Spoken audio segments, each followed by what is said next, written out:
of course, a really important thing to square is the relationship between faith and science as a scientist, and more specifically about faith and evolution, which seems to be the sticking point for some people. And I think, The authors on science and faith you found help particularly? yeah, so John Polkinghorne, Alistair McGrath, writing at that time and still are.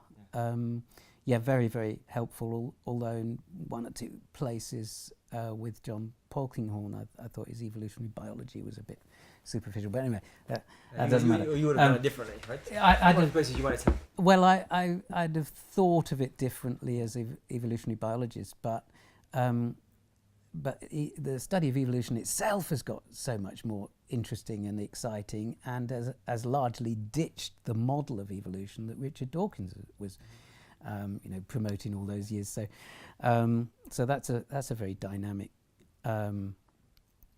process.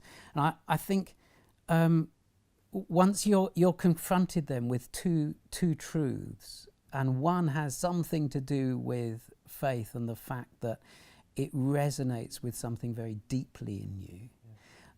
So that's a personal truth, but then also the truth of what you believe as a scientist. It's also resonated very personally with you, right? Exactly. I published papers on the evolution of birds. I believe in it because I've tested it through hypothesis and peer review and all the rest of it, and experiment, and both these things seem to be true. Now you can either hold these in conflict, in tension, in which case I think you're living. Then you're living with conflict, and that's not good. Or you can find the resonance between the two.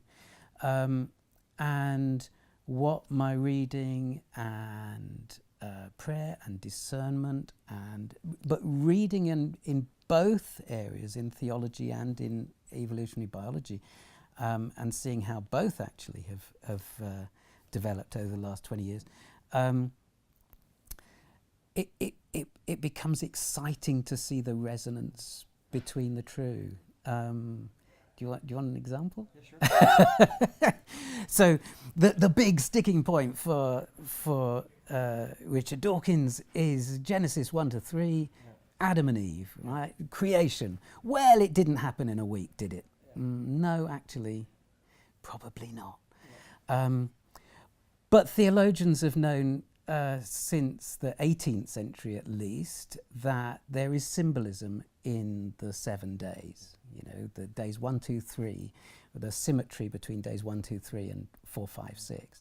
And that symmetry is represented in the menorah, in the 7 branch oil lamp of Exodus, which Moses is told to, make this thing out of solid gold. And that represents the 7 days.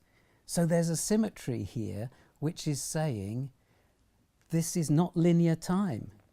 I'm not talking to you about linear time, and if that's not linear time, then it's not literally true. It's symbolically true, and that's powerfully important. There's so much else in Genesis. Humans do not get their own day. They are created along with the cattle and all the other animals. They are of the earth.